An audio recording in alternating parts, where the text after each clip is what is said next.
Hello everyone and welcome to the final 2 days of the SuperUnited Rapid and Blitz tournament currently being played in Zagreb, Croatia. After the 3 days of Rapid, now we have 2 days of Blitz, and the first game that finished from the first round of the Blitz is Fabiano Caruana versus Magnus Carlsen. It's a game that really shows that it doesn't matter if the position is objectively a draw. With little time on the clock, and this is 5+2 Blitz, which is very little time on the clock, it's just not easy to hold a position that you would normally hold in Rapid or Classical. So that being said, let's check out the game. For those of you who haven't seen my previous video or who are not following what's happening, these are the standings after 3 days of Rapid. So Fabi and Nepo are leading the tournament with 12 points, Magnus in third place with 11, and then we have Anand and Lukas on 10, Alireza and Duda and Raport on 9, Ivan Charic with 6 and Lupulescu with 2. So now in the previous 3 days they got 2 points for a win in Rapid, but now they will only get 1 point for a win in Blitz. So you have to grind out a lot more wins in order to get that many points, but they play more games. They had only 9 games of Rapid, they will have 18 games of Blitz. So now that we've said that, let's check it out. Fabi has the white pieces and he opens with pawn to d4, and Magnus had a nice sip of his water and replied with pawn to d5. We have pawn to c4, e6, knight to f3, and the d captures on c4, going for the Rosenthal variation, accepting the queen's gambit. And as this is Blitz, like I said, we are not going to overanalyze the games, we are merely going to enjoy them. e4, we have pawn to b5, and now pawn to a4. Very standard. c6 is the most played move here. Magnus plays bishop to b7, also something that might become more popular due to this game.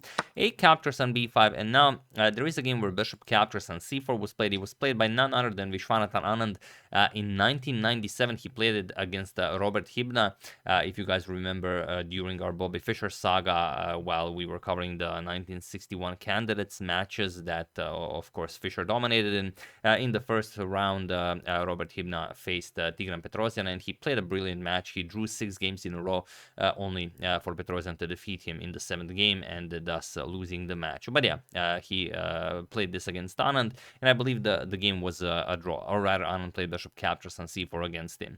But you know, for those of you who have followed the Bobby Fischer saga, I'm sure it's very glad to know who that is. Okay, bishop captures on e4. Yeah, sorry, now bishop captures on c4 was played, but here knight to c3, and it is now as of move 7 that we have a completely new game. We have bishop back to b7 as the bishop is under attack. We have bishop captures on c4, grabbing the pawn, and knight to f6. We have castles and bishop to e7. We have rook to e1, and now castles. We have bishop to g5 and pawn to h6. We have bishop to h4, getting away from the pawn. Knight b to d7, and now knight to e5. So all a fairly standard queen's gambit accepted ideas. Knight captures, d captures, and now knight to d7, avoiding the queen trade and offering a trade of bishops, which Fabi declines. Bishop to g3, but now knight to b6 puts pressure on the bishop here. Bishop to d3 and bishop to h4 now. Fabi develops the queen, prepares to bring the rook into the game, and Magnus trades bishops, captures, and queen to e7, gets the queen off of the d-file, knight to e4, and now we have rook f to d8. And now, okay, this is a pretty dangerous setup. You know that Fabi at some point might even go for something like knight to f6 check, if the even if the queen remains on this e7 square, because if the queen comes to h5, you're gonna be able to sacrifice, capture here, put pressure on this diagonal. Could be very nasty. So rook a to d1 first. You need to have your bishop defended, but now king to f8. Magnus avoids any future trouble. So knight to f6. If it comes, it will not come with check. Queen to c2, and now rook to d5. A nice rook lift, preparing to double up here, also putting pressure on the e5 pawn.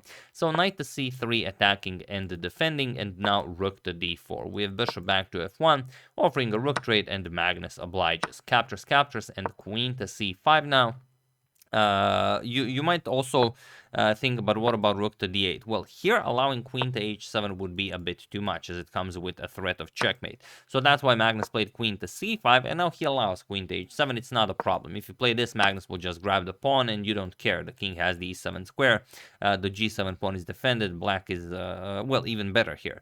So instead, after queen c5, queen to e2 was played, and now pawn to a5. advancing the pawn. Now you either have already a pawn on a5 or you just trade pawns. So b captures, bishop captures, attacking the queen and bishop here. Queen moves to e4, and now bishop captures on f1. We have rook captures, and only now rook to d8, preparing to lift the rook all the way to d2. We have rook to c1, and now rook to d2, putting pressure on this f2 pawn, so it has to be defended.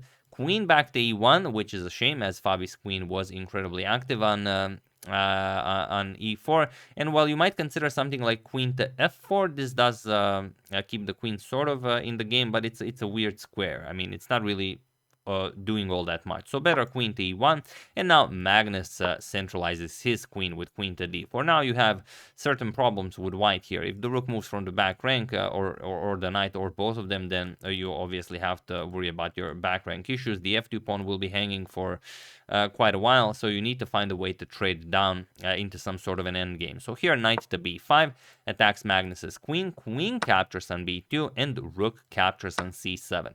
Now Fabi's trying to trick Magnus. If Magnus picks up the knight, then just queen captures on d2. Obviously you can't do that. So king to g8, and now we have knight to d6. We have rook to e2, chasing away the queen. Queen to f1, you have to defend that f2 pawn, and now queen captures on e5. And now Magnus is up a pawn, but still, it's a blitz game. Both of them very low on time. Can you push this for anything more than a draw?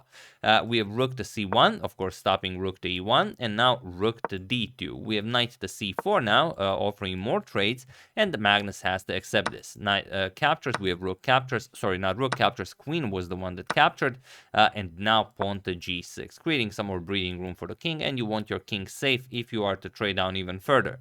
So if the rooks come off the board, of course Magnus would probably not allow the queens to come off the board, but rooks definitely.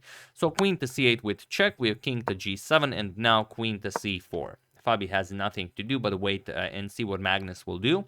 h5, and now queen to c6. Again, just waiting. Queen to d4, putting pressure on the f2 pawn, and queen to f3, defending. We have rook to d3, attacking the queen, queen to f4, and now rook to d1 with check. Magnus now forces a queen and pawn endgame. Rook captures, queen captures, and now king to h2. Magnus again centralizes with queen to d5 and queen to e3. Now Fabi is saying, all right, it's move 45. We both have like 10 seconds on the clock, but we are getting a 2 seconds increment. I will defend, and you will of course try to beat me. Let's do this. So Magnus starts with pawn to e5. Queen to c3, not allowing the pawn to move any further. Now queen d4. Magnus knows that if Fabi trades down, for example, of course the king and pawn endgame is more than winning. It's a silly thing to say because winning is like the ultimate thing, but you know what I meant. So queen to f3, pawn to h4. Magnus creating further weaknesses so you can connect some checks with the white king, and then it would be much easier for you to actually trade queen. So g captures on h4, queen captures with check, and king to g1. Queen to f4, offering a queen trade, and even though you will double the pawns if you trade, it's still going to be winning for black. So queen back to e2, pawn to e4, and now pawn to g3. We have queen f3, and now queen to b2 with check. Even if you trade here, it's still winning for black, because even though the white king is very close to the pawn, you have to go all the way around to actually capture it, so the black king will defend it and then just win the game. So queen to b2 with check, we have king to h7, and now queen to d4, centralizing and just defending. That's something that you always need to keep in mind when you are playing Blitz, when you have little time on the clock, if you're playing 1+1 bullet or 5+1 Blitz or 5+2 Blitz. If you're in a position where you're defending or attacking, centralize your queen. It's gonna bring so much without you even having to look for things to do. Just centralize the queen and good things will happen. So pawn to f6, now queen nicely defends the pawn, and you will try to bring your king all the way to h3 and checkmate the white king. But if, of course, you know that that's not going to work out like that, but it will help you push those pawns. So king to h2, we have king to h6, now comes queen to d2 with check. King to h5 and queen to d5 with check. Now f5, we have queen to d4, and now king to g4. We have queen to c5, queen to c5, and now pawn to e3. Here it doesn't seem like you have a way of continuing the game, but Magnus finds it. Pawn to e3. Still nothing. I mean, it's a draw, but only if you play perfect moves. Queen to d4 with check. Queen to e4, and now just f captures on e3. So you have to trade now, but king to f3 first. Now, of course, you cannot trade. If you trade now, it's going to be completely winning. F captures or king captures, whatever is winning. So you have to continue checking. So Magnus gave up a pawn in order to continue his onslaught. So king to f2, queen to d2 with check, king f3, and queen to d1 with check. Fabi now has to repeat, but that also means that Magnus will grab the e3 pawn.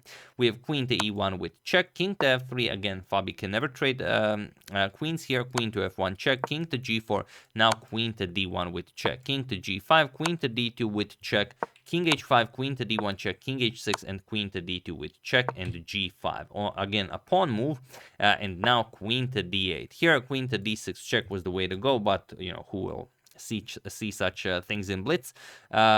And here we have queen to e2 with check. Queen to c2 was a little bit better as it guards the f5 pawn, but again, it's Blitz.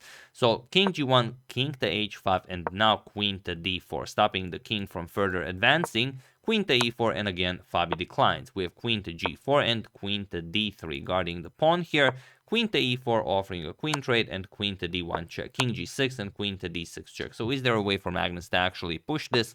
King to f7, queen d7 check, king f6, and now queen to d8 check. Queen to e7 blocking, queen to d4 check, king to g6, and now queen to d3, not allowing the pawn to move.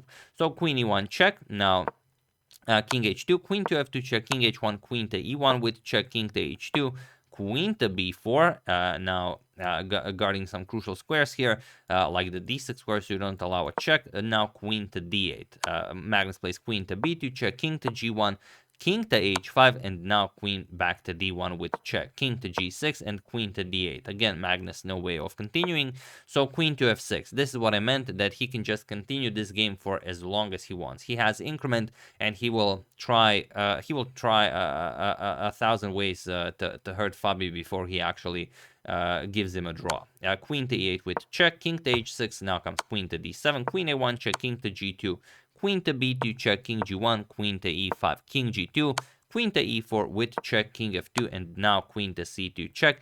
And this is the funny thing about chess. King f1, it's a draw. King to e3, it's a draw. King to f3, it's a draw. But king to g1 is not a draw. That's just how chess works, and Magnus finds it. King to h5 is the only move that wins, because look at this now. Queen to d4, same idea of defense, but now queen to e2, queen to a4, and now queen to e1 with check. Now you have to defend the pawn here. King h2, queen to f2 check, king h1, and queen captures on g3, just grabs the pawn.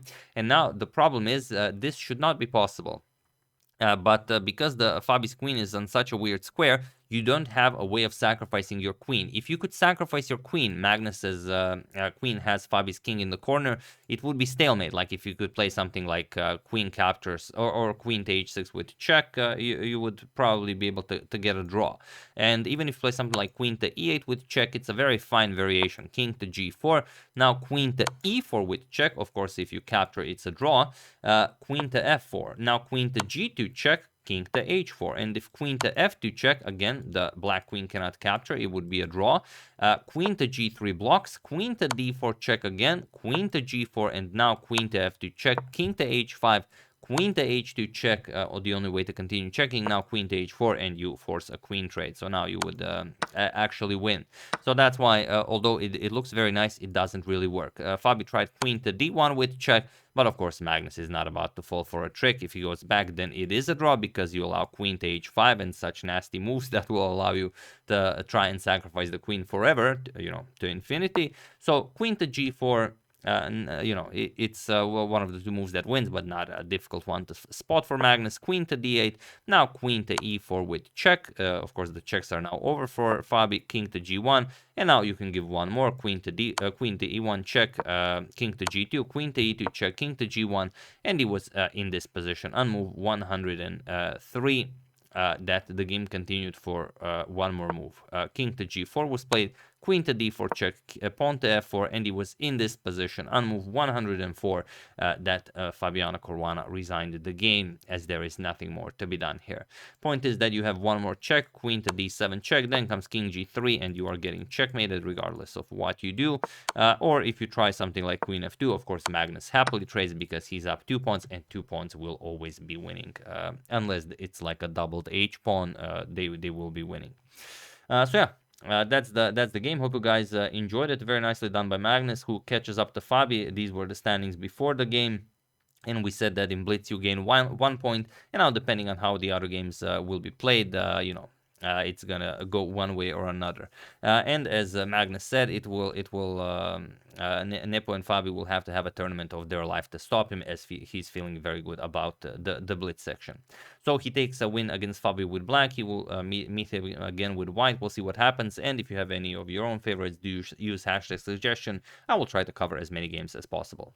So once again, really hope you enjoyed it. I would like to thank James Eugene Cashman, John Austin, Not Complace, Paul Miller, and Brad Roth for a contribution to my channel. Thank you a lot. I really appreciate it.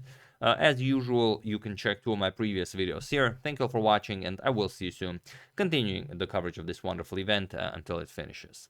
So thank you all. I will see you soon, and have an excellent rest of your day.